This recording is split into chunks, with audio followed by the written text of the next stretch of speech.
Bonjour! Ah, on est dimanche.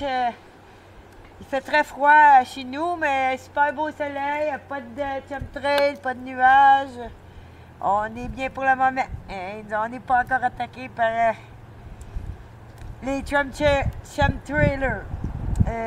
Aujourd'hui, je voulais vous parler des énergies qu'on dégage, puis des énergies qu'on envoie puis qu'on reçoit. Comme là, je suis sur ma roche magique. C'est du granit. C'est pas ça les autres roches alentour. Elle est très belle, elle brille au soleil, là, voyez-vous, magnifique. J'aime bien venir la voir parce que ça me gronde avec la montagne. Vous savez, on est des énergies, on crée parce qu'on est, puis tout ce qu'on ressent, c'est ce qu'on vit.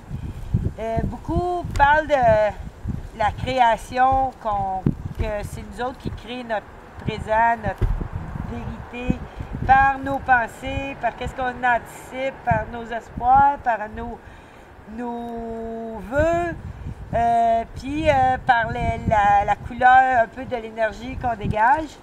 Dans le sens que si moi je vois la vie bien sombre, je suis négative, je suis pas optimiste, il y a bien des chances que je vive dans un monde qui correspond à ce que j'imaginais de la vie. D'un autre côté, je peux être une personne positive, voir la vie du bon côté, avoir des espoirs, puis voir lumineux, puis avoir une vie lumineuse parce que c'est ça que je crée.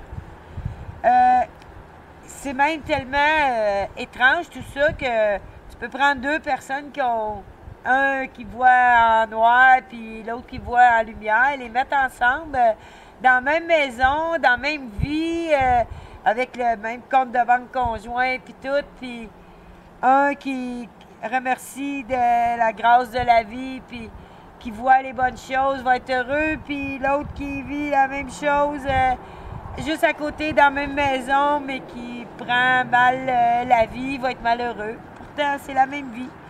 Un qui rend grâce, puis l'autre qui renie, puis c'est la même vie, puis t'as une personne heureuse, puis une personne malheureuse.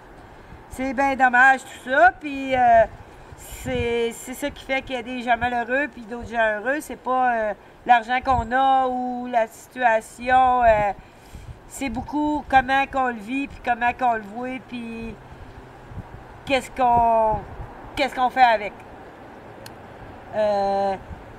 Des fois aussi, on a du monde alentour de nous autres qu'on voit qui ont des manques, qui sont malheureux, puis on voudrait les aider, mais on peut pas vraiment aider les autres parce que on sait pas qu'est-ce qu'ils veulent. On peut juste leur expliquer que c'est eux autres qui créent leur réalité, puis qu'ils ont la réalité qui se croit, puis essayer de montrer l'exemple.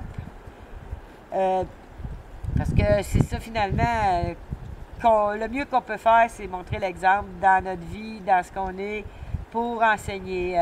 Les beaux discours, les belles paroles, ça ne sert pas à grand-chose si on n'est pas ce qu'on enseigne. Ce qui compte, c'est d'être ce qu'on dit puis ce qu'on enseigne. Il y avait aussi beaucoup de choses qu'on pourrait parler qui parlent à propos de ces réalités-là qu'on crée par notre esprit. Ça vient un peu aussi jouer dans les prophéties qui ont été faites dans la Bible par les grands prophètes de ce monde-là, qui ont écrit des papes, beaucoup, je ne sais plus trop le nom, là, mais plusieurs ont écrit des prophéties. Beaucoup se recoupent sur les événements de la fin. Puis des petites prophéties aussi, là, comme Nania Neuf, elle explique un peu dans sa dernière vidéo. Je vous mettrai le lien. Qu'on pourrait créer des événements juste en les prédisant. C'est quand même... elle pense que c'est parce que peut-être on vit dans un monde holographique qu'on aurait peut-être un répit donné par l'univers dans notre destin, mais que pour qu'on puisse l'arranger, ils nous auraient créé peut-être un monde holographique où on a la possibilité de le changer, puis c'est juste à nous autres de le faire. Peut-être qu'il faudrait qu'on pense à ça un peu, puis qu'on arrête de se dire qu'on le monde qu'ils nous ont créé était variable, inchangeable, puis essayer de le changer, parce que si finalement on peut juste le créer, puis il prend matériel par les coïncidences, puis les synchronicités, puis tout ça, tout ce qu'on entend parler de la loi d'attraction, ben finalement, le mieux, c'est de l'essayer.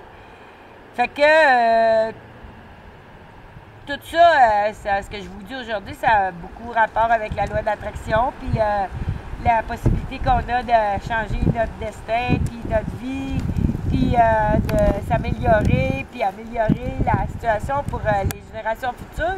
Vous savez, les générations futures, là, ceux qui viennent après nous autres, puis qui n'ont pas demandé de vivre dans un monde aussi mal arrangé qu'on a laissé depuis plusieurs générations rempirer. Peut-être que si on a une chance de maintenant d'agir, puis d'intervenir, puis que peut-être que c'est l'opportunité qu'on n'a jamais eue avant, puis que ça fait 5000 ans qu'on attend, puis enfin, elle se présente. Fait que je vais vous mettre une couple de liens dans les commentaires, puis sur le film pour voir les vidéos que Nania 9 elle a faites, là, mais c'est en anglais. Puis peut-être aussi un peu sur la loi d'attraction, puis tout ce que ça comporte, parce que c'est important d'être informé de ça. Puis étant donné qu'il y a déjà plein de vidéos qui l'expliquent, je vais vous laisser les regarder par des gens qui ont déjà fait la job avant moi. Passez une belle journée. Je suis pas venue hier parce que j'ai tombé endormie sur le divan tout de suite quasiment après souper. Probable que j'étais fatiguée, fait que ça n'aurait pas été fameux de toute façon faire une vidéo à vous dormir dans la face.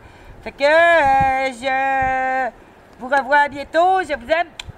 Excusez-moi d'être pas plus organisée dans ma vie pour faire les vidéos, mais qu'est-ce que vous voulez, c'est ça, on vit dans les prévus. Bye bye!